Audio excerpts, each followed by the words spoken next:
Hello everyone, আমি এসে গেছি আমার লাঞ্চ নিয়ে। তবে লাঞ্চে আজকে একটু অন্যরকমভাবে দেখাবো তোমাদের সঙ্গে। এখনও সব কিছু রেডি হয়নি, তো লাঞ্চটা তোমাদের সঙ্গে তাও শেয়ার করে নিচ্ছি আমি। এখানে দেখো গরম গরম ভাত ফুটছে, আর এখানে হচ্ছে বরবটি ভর্তা। ঠিক আছে, দেখতে পাচ্ছ বরবটি ভর্তা। আর এখানে হবে আমুদি মাছের ঝাল, পেঁয়াজ রসুন ধনেপাতা সর্ষের তেল নুন লঙ্কা হলুদ দিয়ে মাছটাকে মেখে ম্যারিনেট করে রেখেছি। 10 মিনিট ম্যারিনেট করে রাখবো, তারপর এটাকে রান্না করবো আজকে।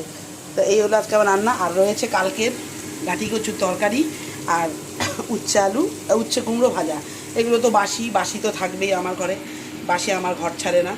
হ্যাঁ, তো চলো আরেকবার চটপট তোমাদের সঙ্গে শেয়ার করে নিই। এখানে ভাত ফুটছে গরম গরম, আর এখানে হচ্ছে বরবটির ভর্তা, আর এখানে রয়েছে আমুদি মাছ রান্না।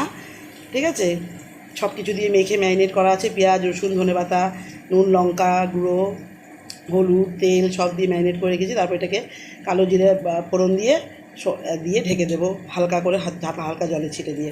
আর রয়েছে এখানে আগের দিনের কাঠি কচুর তরকারি আর উচ্ছে কুমড়ো ভাজা। তো এই হলো আজকে আমার লাঞ্চ। শসা টক দই তো থাকবেই পাতে। তো এখন আজকে তো অন্যরকম দেখাচ্ছি, তাই তোমাদের দেখাতে পারছি না। তো চলো, ভিডিওটা ভালো লাগে লাইক কমেন্ট শেয়ার করো। Bye, tata.